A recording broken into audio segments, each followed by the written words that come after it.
अस्सलाम वालेकुम, कैसे हैं? उम्मीद करता हूँ सब खैर-ओ-खैरियत से होंगे। जैसे कि आप जानते हैं हमारा चैनल मेडिकल के रिलेटेड होता है।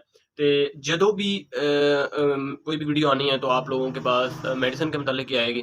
तो इसी के साथ-साथ आज मैं आपको ये वीडियो किस मुतल्लक बनेगी, उन पेशेंट के लिए होती है, उन लोगों के लिए होती है जिनको बगलम ज़्यादा आती है। और ये बगलम कैसे ख़त्म होती है, बगलम कैसे बनती है, किन चीज़ों से ये बनती है, ये क्या चीज़ होती है, इसकी मेडिसिन कौन-सी देनी होती है और ये कैसे-कैसे इसको ख़त्म किया जा सकता है, किन कंडीशन में इसको क्वांटिटी कम की जाती है और ये कैसे, यानी कि सारी आपको इस वीडियो में इंशाल्लाह तफ़सील बताऊँगा। हर चीज़ इसमें बताऊँगा कि कौन-सी मर्द होती है, कैसे-कैसे, कौन से मरीज़ों को ये ज़्यादा लगती होती हैं। तो इसी के साथ मैं आपको ये सारी रिक्वेस्ट करता हूँ कि आप लोगों ने मेरा चैनल सब्सक्राइब करना है। चैनल सब्सक्राइब करेंगे, साथ बेल आइकन होगी, उसको क्लिक करेंगे, तो ये आपको न्यू जब भी वीडियो आएगी, नोटिफ़िकेशन जारी होगा। तो आप लोग अपना साथ जुड़े रहिए। अब मैं आपको बताऊँगा, स्टार्ट करते हैं कि बगलम कैसे बनती है, इसकी क्या वजूहात होती हैं। ये इंसान के अंदर एक होता है रेस्पिरेटर ट्रैकर होता है, उसके अंदर इन्फेक्शन हो जाता है जिस वजह से बगलम बनती है। एक तो ये। अब जो कि किसी बैक्टीरिया की वजह से भी हो सकती है। बगलम कैसे-कैसे हो सकती है ये आपको तफसील, किसी बैक्टीरिया की वजह से भी हो सकती है या किसी फंगस इन्फेक्शन की वजह से भी हो सकती है। अब कुछ ऐसे मरीज होते हैं जो टीबी के होते हैं। टीबी के पेशेंट जो होते हैं ना, उनको इंतहाई ज़्यादा ये होती है और बगलम आती है, साथ खांसी भी आती है। अब जब भी इस तरह का कोई वायरस अंदर जाता है या फिर कोई बैक्टीरियल इन्फेक्शन होता है, इसमें जो आपके इम्यून सिस्टम हैं वो एक्टिव हो जाते हैं। इम्यून सिस्टम क्या होते हैं?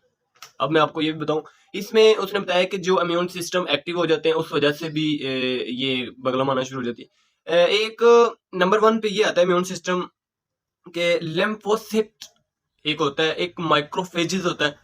ये सारे जाके उस पैथोजन को, बैक्टीरिया को मारने की कोशिश करते हैं। इसके नतीजे में रिजल्ट बगलम बनता है। जब अंदर से पैथोजन के बैक्टीरिया को मारने की कोशिश होती है या वो मर जाते हैं या इस तरह के मामले होते हैं, तो उनके नतीजे में जो नतीजा निकलता है तो वो उसकी बगलम बनती होती है।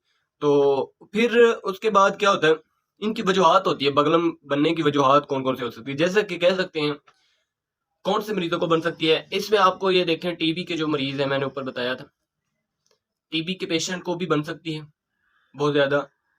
अस्थमा के पेशेंट जो होते हैं, जो अस्थमा के पेशेंट हैं उनको भी हो सकती है। और तीसरे नंबर पे है ब्रोंचिटिस, ये भी हो सकते हैं। साइनोसाइटिस जो होते हैं उनको भी हो सकती है। इस तरह अगर आपको किसी चीज़ से एलर्जी है, इस वजह से भी बगलम बन सकती है। अगर आपको गले में या किसी अंदर छाती के अंदर आपको एलर्जी है, इस कंडीशन में भी आपको बगलम बन सकती है। अब यहाँ बहुत अरसे तक आपको इसमें देखिए सारा, बहुत अरसे तक आपको खांसी लगी है या खांसी जाने छोड़ दी, उस कंडीशन में भी बगलम बन जाती होती है। या फिर आपको एसिड रिफ्लेक्स है, यानी कि एसिड रिफ्लेक्स कब होता है? ये आपको तब होता है जब आप कोई स्पाइसी चीज़ें खाते हो, स्पाइसी फूड खाते हो, उन कंडीशन में आपको ये हो सकता है। क्योंकि कोई भी स्पाइसी चीज़ खाने से एक ये आपको मैं स्पाइसी फूड के बारे में लास्ट में थोड़ी तफसील बताऊँगा, ये कैसे होता है, क्या-क्या पेशेंट को फ़ील होता है, ये क्या इसमें वो होता है। इस तरह अगर आप अपनी जगह रहते हैं, जहाँ पे खुश्क साली हो, खुश्क इलाका हो ज़्यादा देर तक, ये नहीं कि कम देर, ज़्यादा देर तक खुश्क रहे मौसम या इस तरह के मामले, तब भी ये हो सकती है।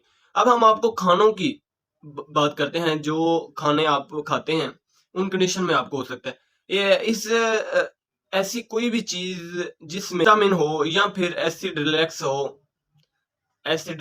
हो, को बढ़ाती हो, उनकी वजह से आपको बगलम हो सकती है।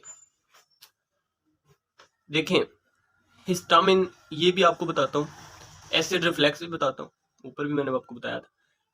यो हिस्टामिन है, ये क्या चीज़ होती है? ये एक ऐसा केमिकल होता है जो आपको एलर्जी करता है। जब भी आपको एलर्जी होती है, फिर आपको डॉक्टर एंटी हिस्टामिन दवाई देता है।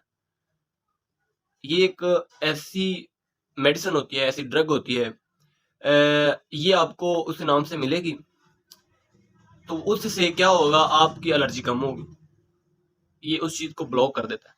तो उस कंडीशन में ये आपको डॉक्टर देता है। इस दवाई से आपकी एलर्जी खत्म हो जाती होती है, एंटी हिस्टामिन, हिस्टामिन जो होती है। अब इसके बाद मैं आपको बात बताऊं कि जो 5 खाने हैं, 5 खाने आपको जो हिस्टामिन ज्यादा जिससे होता है, हिस्टामिन क्या इससे ज्यादा क्या हो सकता है, और इसके बाद इसी खाने के दौरान एसिड रिफ्लेक्स भी हो सकता है। अब हिस्टामिन में आपको ये देखें, एक डेयरी प्रोडक्ट जो है, डेली प्रोडक्ट यानी कोई दूध की चीजें, कोई ऐसा मिल्क शेक होता है, उनकी वजह से भी हिस्टामिन हो सकते हैं। वेजिटेबल्स हो सकते हैं, वेजिटेबल्स कौन कौन से हो सकते हैं, जैसे कि पालक है, आलू है, बैंगन है और टमाटो केचप है। अब इसके बाद आती है फ्रूट वाली ऐसी चीजें जो फ्रूट की वजह से भी हिस्टामिन हो सकती हैं। फ्रूट ऐसे हैं, बनाना लगा लो, केला यानी कि माल्टा लगा लो, क्रैप फ्रूट लगा लो।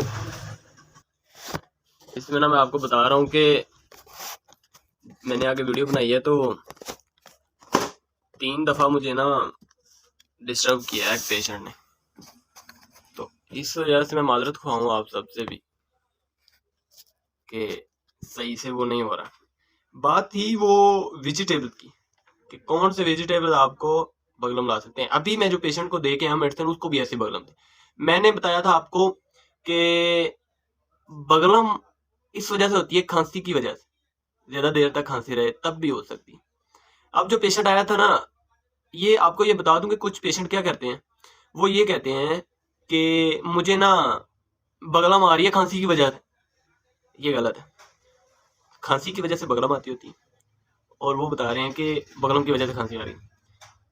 और कुछ पेशेंट इस हद तक ठीक भी होते हैं, थोड़ा सा ऊपर नीचे हो जाता। अब वीडियो काफी लंबी होगी, मैं आपको जल्दी जल्दी बताता हूँ।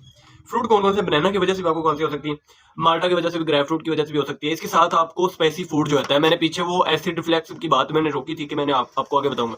अब मैं आपको बताऊं कि एसिड रिफ्लेक्स क्या होता है, एसिड रिफ्लेक्स कैसे पैदा होता है। एसिड रिफ्लेक्स इस तब भी पैदा होता है अगर आप फूड वाली स्पाइसी चीजें खाते हो। एक आपके स्टमक प्रॉब्लम जो होती है ना, कभी कभी देखना आप क्या करते हो, आपको स्टमक में एसिडिटी इतनी पैदा हो जाती है, तदाबियत इतनी पैदा हो जाती है कि उसके अंदर जो हमेशा आपका मैदा उतना ही जो कि केमिकल इतना ही वो तदाबियत पैदा करेगा जितनी आप ठोस गजाएं खा रहे हो। जैसे कि आपने ऑयली चीजें ज्यादा खाई हैं तो मैदा उतनी ज्यादा मतलब वो एसिड पैदा करेगा, उतनी ही ज्यादा वो तदाबियत पैदा करेगा, क्योंकि उसने वर्क करना होता है और ये होता है। अब मैं आपको बताऊं, जो स्टमक के अंदर मैदे के अंदर तदाबियत होती है, उसके ऊपर वाले हिस्से में ना एक गोल गोल टाइप वो एक गुबार से होते हैं। वो मैदे की नाली जो है, नीचे मैदा है, मैदे की नाली के ऊपर सिरा टाइप होता है, वो उसके अंदर एक दरवाजा टाइप बोलते होते हैं, जो बल्ब होते हैं। ये सिंपल अल्फाज में दरवाजा मैंने आपको बताया कि 2 वो लगे होते हैं ऐसे, इतना वक्फा होता है उसके अंदर, बिल्कुल इतना। और उसके ऊपर ऊपर तले पे वो गुबार से होते हैं। वो अगर ज्यादा तदाबियत हो या ज्यादा हो तो वो ऊपर की तरफ नाली की तरफ निकलना शुरू हो जाते हैं। जब नाली की तरफ ऊपर निकलना शुरू हो जाता है, वो फिर क्या होता है, वो ये होता है कि पेशेंट क्या फील करता है, वो करता है कि यार ना मुझे ऐसा लग रहा है कि जैसे ना जो कुछ खाया वो ऊपर को आ रहा है, असल में ऊपर को नहीं आ रहा होता। वो एक महसूस उनको हो रहा होता है कि वो ऊपर, लेकिन वो जो गुबार सी होती है वो उनको ऊपर की तरफ फील हो रही होती है, क्योंकि एसिड रिफ्लेक्स उसमें वो होता है। तो इस मामलात में ये सारी आपको समझ आ गई होगी, वीडियो लंबी बन गई। अब मैं आपको बता दूं कि ज्यादा ऑयली वाली चीजें इस्तेमाल नहीं करनी होती, जो कि एसिड रिफ्लेक्स में मसला आ सकता है। ये एक इंपॉर्टेंट वैसे था, आपको स्टमक का भी, अपनी सेहत का भी ख्याल रखना है, अपना भी ख्याल रखना है, सारा मामलात ये साथ लेके चलने होते हैं। इसी के साथ मैं आपको वीडियो क्लोज करता हूँ, नेक्स्ट वीडियो पे मिलेंगे, तब तक के लिए अल्लाह हाफिज, थैंक यू, बाय।